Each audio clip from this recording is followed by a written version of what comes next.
Doctor Perumal அவர்கள் எங்கள் மரபு ஃபவுண்டேஷனின் பயிலரங்கிலே நிறைய செய்திகளை சொல்லி எங்களை பயிற்றுவித்தார். வீட்டு நூலகத்திலே புத்தகங்களை எப்படி வைத்துக் கொள்வது, மரபீரோக்கள் அவற்றிலே புத்தகங்களை வைக்கும்போது ஒன்றன் மீது ஒன்றாக அடுக்கி வைக்கக்கூடாது. அவை ஒன்றைக்கு ஒன்று அழுத்திவிடும். பக்கத்தில் தான் நிற்க வைப்பது போல வைக்க வேண்டும். புத்தகத்தின் முதுகு பகுதியை நம்மை நோக்கி இருக்க வேண்டும். அதனுடைய படிக்கின்ற நாம் பெரட்டுவோம் அல்லவா, அந்த பகுதி எதிர்பக்கத்தை நோக்கி இருக்க வேண்டும். ஏனென்றால் இந்த பக்கத்தில் இருந்தால் தூசி எல்லாம் சென்று இந்த பக்கத்துக்குள்ளே புகுந்துவிடும். முதுகு பகுதி இருந்ததானால் தூசிகள் உள்ளே போவதற்கான வாய்ப்பு குறைவு. இது முதல் பாடமாக சொல்லிக் கொடுத்தார்கள். பிறகு இந்த தட்டிலே பேப்பர்லாம் போடுவோம் இல்லையா, ரொம்ப முக்கியமானது பீரோவின் மேல் பகுதியிலே பேப்பர் போட்டு ஏதோ ஒன்று போட்டு முழுதுமாக மூட வேண்டும். ஏன்? மேலிருந்து தூசிகள் உள்ளே இறங்கும். புத்தகங்களுக்கு முதல் எதிரி தூசிகள் தான். மேலிருந்து அந்த பீரோவின் மேலிருந்து உள்ளே தூசிகள் இறங்கும். ஆகையினாலே மேலே ஒரு பேப்பரை போட்டு அந்த மேற்பகுதியை மூட வேண்டும். அது ஒன்று. அடுத்ததாக புத்தகங்களுக்கு அட்டை போடுவது அல்லது அந்த பீரோவில் எந்த வகையான பேப்பரை நம்ம உபயோகப்படுத்தணும். என்ன பழக்கம், நமக்கு ஒரு ப்ரௌன் அட்டை போடுவோம். உடனே ஒரு ப்ரௌன் ஷீட்டு வாங்கிட்டு வந்து ப்ரௌன் அட்டை, பள்ளிக்கூடத்தில் புஸ்தகம் வாங்கும்போதே அந்த அட்டையை வாங்கிட்டு வந்து பெரிய வேலை அது. சில நேரங்களில் புத்தகங்களுக்கு தினத்தாள்களிலிருந்து கூட பயன்படுத்தி வைத்துக்கொள்வோம். இரண்டுமே தவறு என்று சொல்லிக் கொடுத்தார். ஹேண்ட்மேடு பேப்பர், ரசாயன பூச்சிகள் இதெல்லாம் ரசாயன கலவைகள் எதுவும் இல்லாத கெமிக்கல் ஃப்ரீ என்று சொல்வார்களோ அப்படிப்பட்ட ஹேண்ட்மேட் பேப்பர் தான் உபயோகப்படுத்த வேண்டும் என்று சொல்லிக் கொடுத்தார்கள். இந்த ப்ரௌனில் வச்சு ஷீட்டில் வச்சு போட்டோம்னா நீங்கள் எடுத்து பாருங்கள், உங்கள் வீட்டில் பழைய புத்தகங்களை ப்ரௌன் ஷீட்டு போட்ட புத்தகங்கள்லாம் உள்ளே அப்படியே ப்ரௌனாக அப்படியே இறங்கியிருக்கும்.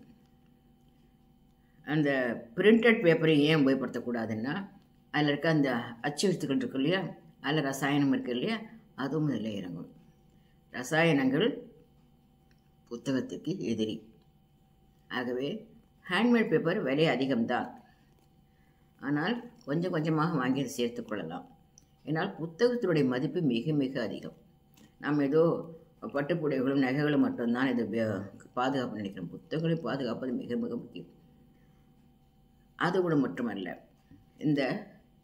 அந்த பெரிய புத்தகங்களாக இருந்தால் அவற்றுக்கு எப்படி பெட்டி போல எப்படி செய்து உள்ளே வைக்க வேண்டும், அந்த அட்டையில் எப்படி பெட்டி செய்ய வேண்டும், அதற்கு மேலே சிவப்பு துணியினாலே எப்படி அதை தைக்க வேண்டும் என்று சொல்லிக் கொடுத்தார்கள். சிவப்பு துணி தற்கு நாம் கோலத்துக்கு சொன்னோம் அல்லவா, அதே தான்.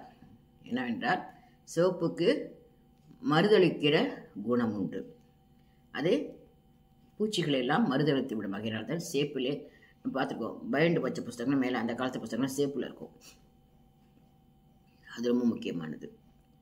மற்றொன்று நமக்கு ரொம்ப நம்ம சாதாரணமாக அதை நம்ம கவனிக்கிறது இல்லை.